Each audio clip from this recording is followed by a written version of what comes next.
Hello everyone and welcome back to another episode of OpenFrontIO. This is Enzo and today we are doing a mechanic tutorial for OpenFrontIO. So in this video, I'm going to be going through all the different mechanics of the game and explaining what you need to know as a beginner for how you navigate and have success in OpenFront. I'll also let you know that in this video, I'm going to have some tips that are likely going to be helpful for intermediate players a little bit later. So just to get things started off, if you've seen OpenFront, you probably know that it's a global territory domination game where you expand, you conquer territories, and you try to take over the map.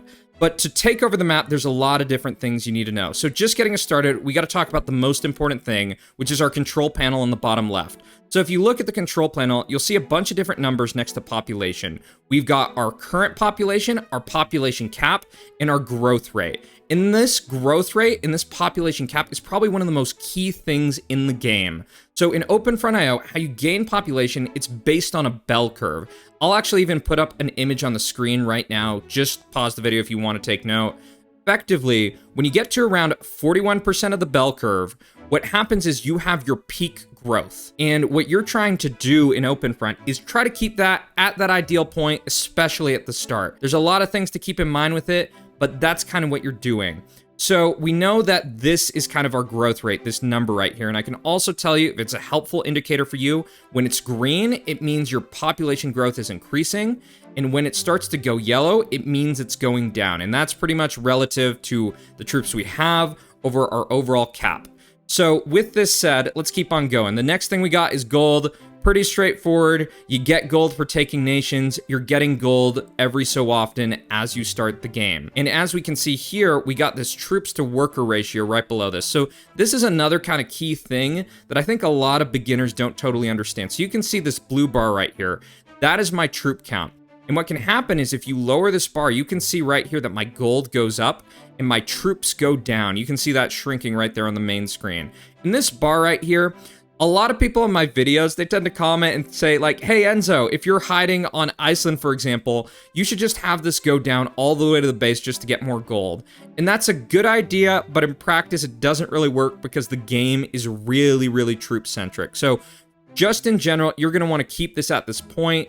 The gold you get from it is kind of negligible, broadly speaking. And from this point right here, we got to talk about attack ratio. Because if you've played OpenFront and you're kind of wondering what's happening, there was also something really buggy right there. And you're wondering like why you might get one shot. This has to do with attack ratio. So in OpenFront, you can control the number of troops you're sending out by adjusting your attack ratio. And you might be thinking, Enzo, do I do 1% attacks? Do I do 16% attacks? Or do I do 88% attacks? And that is a great question. So how I think about attack ratio and what you need to know is in OpenFront, there is an advantage to doing bigger attacks. If you do bigger attacks in games, you will take land quicker. And if you want to know how that works, effectively, you get a bonus up to twice the size of the nation you're attacking. So let's just go find a nation right here. Let's look at Hebrew Confederacy. So Hebrew Confederacy has 13.5K. And if I send out just a little over double of that, I will go at the max speed. So this is why if you see a lot of videos from like Befur, Ultimus Rex, or myself, that's why people at the beginning are using these big attack ratios like 50% to try to take things out. They're trying to take things out quick. And if you're even better at the game and you know this, you can kind of keep in mind like, oh, for Arawak Queendom, they only have 7K. So if I adjust this like this, I can go at max speed, keep this other troops in my territory, and just do well like that. So all that said, that's how this mechanic functions right here. So at the start, you're really going to want to keep an eye on your growth rate. And as you're going in the beginning and you're kind of thinking about, okay, I'm going to take out this spot right here, right? You're going to want to use one of the most key mechanics in the game, which is annexation. So if you surround a territory in OpenFrontIO, you can get all of their territory without really having to do anything. It's the type of Thanos snap stuff you might have seen in games. So we can see that this bot right here, we're very close to annexing it. So we're going to do an attack right here. I could probably be using bigger attacks. And as soon as I go through here, if they attack me, they just disappear. So that is a really awesome mechanic that you can use. Another thing you can use right here, you can see that if you split bots, if you cut off part of their territory, As long as they don't have any access to the sea there, you can cut them in half. Now that we know that this is how we kind of have growth with our game, we know that we want to annex bots, right? We could go and try to annex, what is this? This Kiowa Protectorate. What we want to do from here is kind of the most important thing you need to know at the start, is you want to put down infrastructure. You want to put down cities. So cities are one of the most important things in OpenFrontIO right now. The game is really, really city-centric. And what a city does, if you look in the bottom left, this is going to increase my population cap by 25k, which is actually a really big deal at the start. When you're playing OpenFront, when you're starting off, you're going to want to get down cities as quick as you can. And you can see that they increase in cost. They start at 125k, they go up to 250k, and then they go up to a mil. And with this, there's a lot of things you're going to want to consider with city placement. So what you've seen right here, you've seen okay placement, but really in a multiplayer game, what you're going to want to do with cities is you're going to want to put them in their most defensible area of your territory. You want to keep them away from coasts that you are exposed in general. You want to keep them away from navigable rivers, and you want to keep them far away from other nations. So that is kind of the most key point. And once you're putting down cities, you're also going to want to get up a port. Now, on this map, this is not really the best port just because of kind of the map dynamics, but ports are what are going to allow you to scale. So first port, it's 125k, then goes up to 250k, same deal as kind of cities. So what you can do with ports is that ports will automatically send out trade ships. So if anyone else has another port, you can see a trade ship right here. This is Algeria's trade ship. It somehow got over here.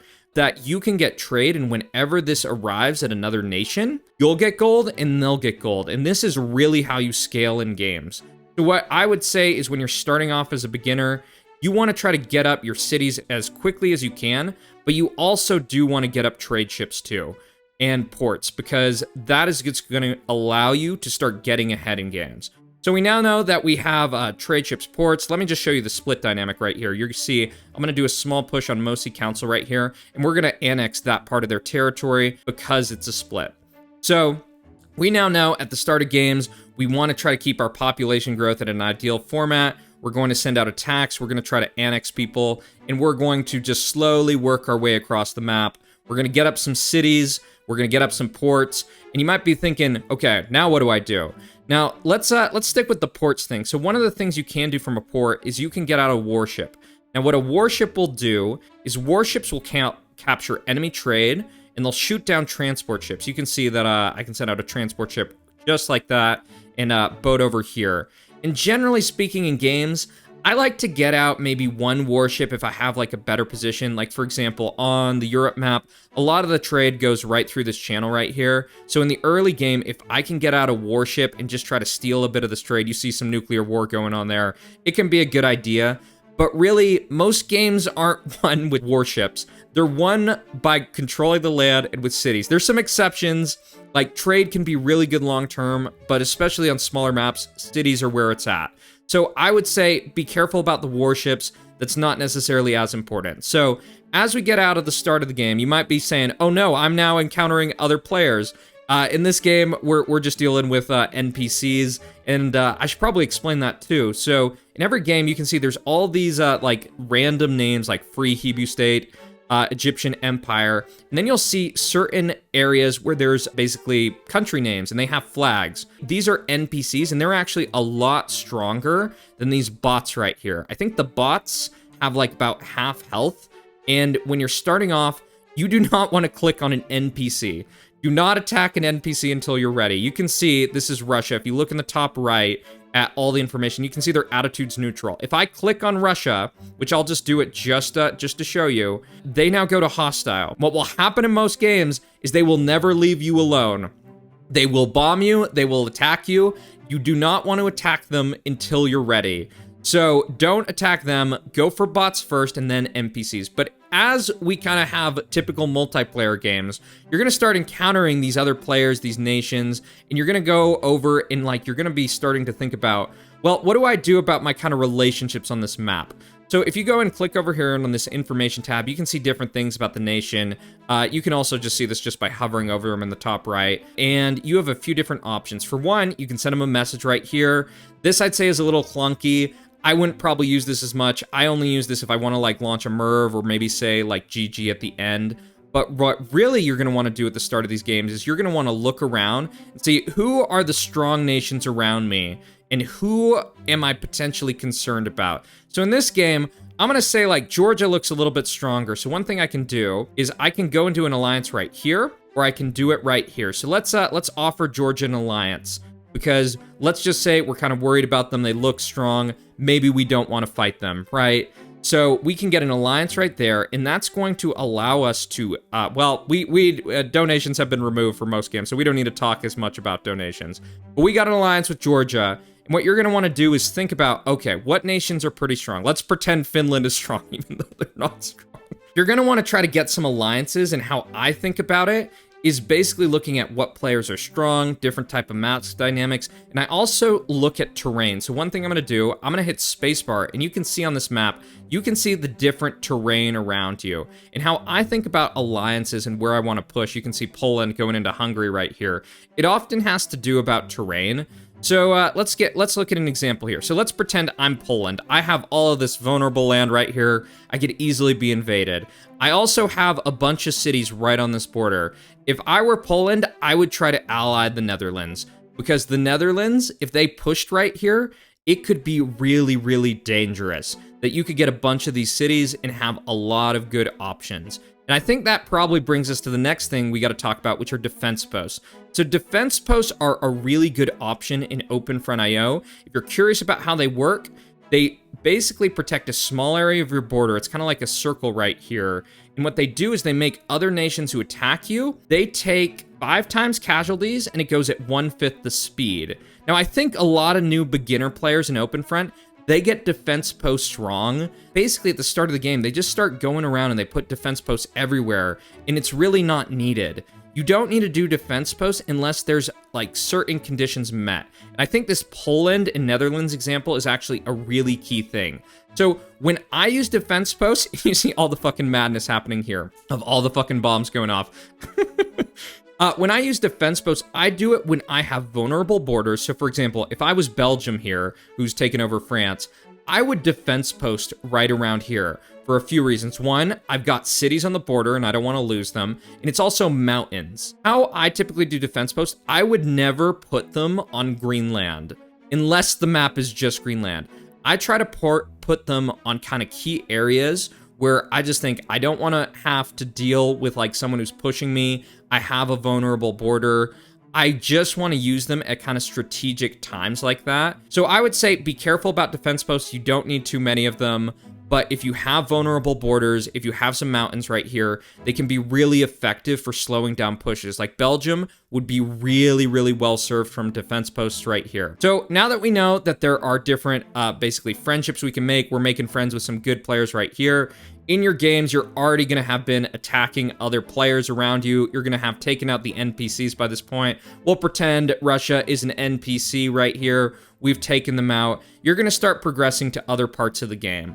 You've gotten some ports, you've got some trade, you've got some allies. Hopefully you're expanding all right. And we got to start thinking about our different type of options we have with our infrastructure. The next things we're going to talk about is we're going to talk about SAMs and missile launchers. So let's just put up a SAM launcher just so we have one so we can look at it. SAMs play a lot of different roles in OpenFrontIO. In the start of the games, like probably mid or mid-late game, you're going to want to think really critically about whether you want a SAM. And kind of how I think about it is it depends a lot on whether or not my neighbors, they have nuclear weapons and missile silos. If no one else around me who potentially wants to attack me has a missile silo, I'm never going to invest in a SAM. I'm going to invest everything in cities. I'm going to put them near the edge of the map.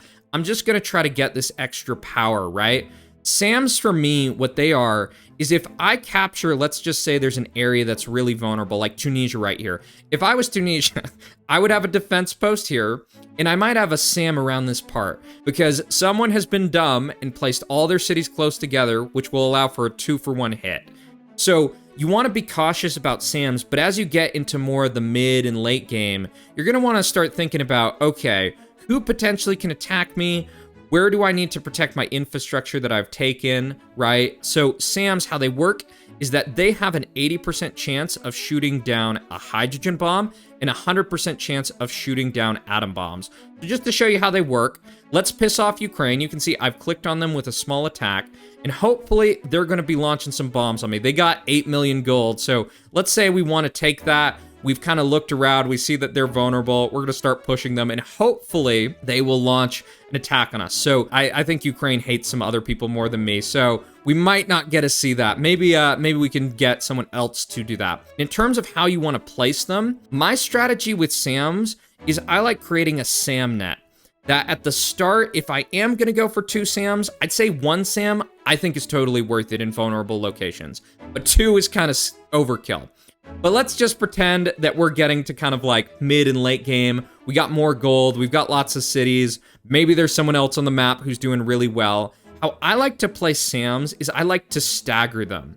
So what I'm doing here, and you're gonna see this is gonna be a split. Yep, so that goes down, Ukraine goes down. Let me do another, let's just say that this is my SAM right here that I wanna have basically protecting stuff. How I like to set up SAMs is I like to set them up in a staggered formation, that I like to have one a little bit more in front and a one little behind. So I'm putting this right here, not for like a strategic tactical reason, but just because I wanna piss off Romania in just a sec and have them attack me. Because what I want to do here is set up kind of a net in the sense that SAMs have a cooldown when a bomb goes. The bomb goes in, your SAM shoots it down, and then they have a reset timer. So one thing you can do is if you stagger SAMs, you can make it so that, okay, first SAM takes out the first bomb, and second SAM will be covering the other one. So that can be a really good strategy for early game. So that's how I set up SAMs, just to try to get things set up a little bit better. So we've taken out Romania, we've gotten a little bit more gold, and we got to talk about the kind of end game use of SAMs. So let's say that we've gotten to an end game. There's lots of people with millions of gold, and we're kind of thinking about what do we need to do. One of the things that you can do in OpenFront is you can set up SAM bunkers, and I would say this is for super late game. This is when people have like multiple people have like 25 mil gold, and I'm also just gonna set up one right here so we can see how it works in just a sec. So in endgame, I like to get up SAMs in kind of a clustered location. Sometimes I do it on islands, like if I was really playing on this map, how I would do it as kind of a Russia spawn, I'd probably do my SAM bunker right here. And if you saw my really popular video from Iceland, doing it back here can be really good. So what I do is I just set up a bunch of SAMs in the same location. I think at this point, you might need around 5 to make it good. What I do is I just stack cities here, because what SAMs can do is that they can actually shoot down Merv missiles and help you to stay protected. So that's a key thing. So that's most of the dynamics with SAMs, and from that point, we got to talk about missile launchers. And to do that, I think we got to get someone else. So we're going to betray Georgia here. So in OpenFront.io, we all know about alliances. You can send people hearts and stuff like that. We got an alliance with Georgia because we thought they were dangerous. One thing you can do is you can betray. And if you betray, you can see you get this debuff. You get this traitor debuff. What that means is that if other people attack you, they take 50% casualties. And that can mean that you can be really vulnerable for moments. There's going to be some changes that there's going to be more speed boost from this. And yeah, I don't think we're going to have any SAMs work this game because, oh, do we get it to work? Yep. See, atom bomb, that is why you use SAMs in late game. So as we get Georgia, we're going to take this out. And you saw that I got that traitor debuff. So let's do that again with Finland. They're now hostile. You get this shield thing, and you're just more vulnerable at these points in time. So you got to be careful with that in early game, that if you see someone who's gotten a traitor debuff, like if you get a traitor debuff, it can be really risky. And something you can consider is if someone has a traitor debuff and you're allied with them, if you betray them, you do not get the debuff. So these can be your moments to capitalize on basically someone being weak or something like that. Let's also just take out Syria and Turkey right here just to get all of this. So now that we've got some more gold, we're gonna talk about missile silos. So missile silos are a really key part of the game. So missile silos are a really interesting thing that I don't know if everyone totally understands. Typically, I get them up in kind of like mid-game, late game, because how I'm playing OpenFront, I don't want to necessarily blow up my other, like my enemy's infrastructure. I want to take it. So I don't typically go for missile silos until like late game, because how I think about them is it's a relative power thing. Missile silos are used to say if you're a small nation like Poland now, that you're worried that like, okay, someone's going to attack you, it's just gonna be me or him, or you're trying to reduce the relative power of other nations. Because as you can see with atom bombs, we're gonna start a fight with Tunisia right here, just by bombing them and getting this started. I'm also gonna do a defense post because with my logic, you can see I'm on mountains right here. This would be a good area to protect because we're probably gonna be pushed.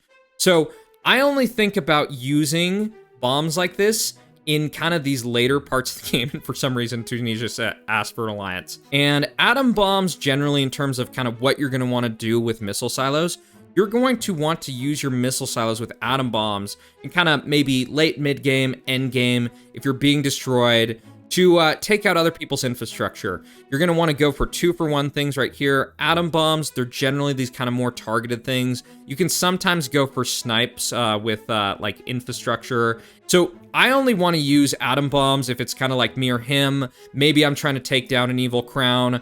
I just want to kind of reduce people's capacity and stuff like that. Maybe I want to pin someone down and make sure that they don't have any more missile silos and stuff, right? Just to kind of have an advantage. You can also see when your missile silo goes red, that's cooldown time, so you can't really do anything. What happens when you bomb stuff like this is you get irradiated land. And taking irradiated land is really, really tough. It is way harder. I actually don't know the exact stats on it, but it's not something you want to do, generally speaking, unless you don't really have other things to do, right? So with irradiated land, it actually gets a little bit easier to take in the end game if like 75% of the land is basically gone. That's what happens with that. So I guess we got to talk about hydrogen bombs now, which is kind of a much bigger weapon. And I would only use a hydrogen bomb in the late mid game if it's kind of like someone else is going to fight you or me. So let's pretend Algeria is rampaging across the map. We can lob in a hydrogen bomb right here,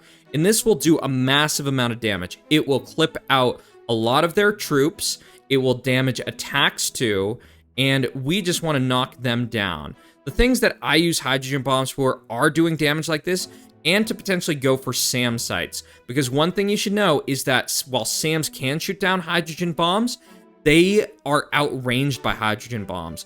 One thing you can do, let's just pretend that this city right here, that it is a SAM site. One thing that I can do is I could launch a bomb right here. So let's launch in the hydrogen bomb, and what I can do is just try to outrange the SAM site, and it can be really good if someone's like stacking tons of stuff on a random island that you just want to take it out, and you don't want to have to send in like a ton of atom bombs like at the same time to try to coordinate to take out SAM sites. Because that is another thing you can do with atom bombs. For example, let's say that I have, and you see that basically would have outranged a SAM site. So let's take an example with me. So let's say I have this SAM right here. If someone wanted to take this out, all they'd need to do is set up 2 missile launchers in kind of a close location, and they could just take that out just by waiting for the cooldown on the SAM site. So that is another thing you can do with atom bombs.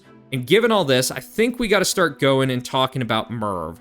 So Merv is the most deadly weapon in the game, and NPCs fortunately cannot Merv others. Let's just get a little bit more gold really quick. Syrian Republic, they got 3 mil gold. One of the things you can do in kind of the end games, if you go top left, show all, you can go scroll through this and kind of look for like, oh, is there anyone who has a ton of gold just sitting around? Like Algeria would be really dangerous if this was an actual end game. Any case, we got to talk about Merv. So Merv is a deadly weapon that will basically destroy everyone's territory. It launches out 350 warheads, and it will pretty much destroy everything. The ways that you can survive Merv, there's actually a few. You can place your infrastructure on islands, or you can set up the bunker I was talking about. So unfortunately, I don't think that my SAMs shoot down my own Merv, so I can't show you this. Merv you really want to use when you're trying to get a definitive victory, or you're in super endgame. And what it will do, let's use it on the UK, even though they're not as much of a threat. Merfs take out basically 99% of your troops, and they take out pretty much all your territory. It's going to take out a lower percentage if you're a bigger territory, and you can see that Merf was so bad, because there's been some changes added to the game that have made Merfs a little not as good. So with Merfs like that, you want to use it on someone like Tunisia in the end game. And really, that's how OpenFront works. To kind of summarize what you've learned, cities are really important. You want to keep in mind your population growth curve. Be strategic about your defense post. You got to watch out for betrayals and basically pay attention to map dynamics. And I'd also say too, which is kind of dynamics, pay attention to the crowns in games. Like, if someone has this much of the map, you're going to see, I'm going to win the game because I get up to 80%. That's pretty much how you play OpenFront. That's most of the mechanics. If there's anything you had a question about, let me know. I should be having some more multiplayer tutorials coming out soon, so thanks for watching, everyone. Leave a like, comment, and subscribe if you've enjoyed the video, and I will see you all in the next one. Bye-bye.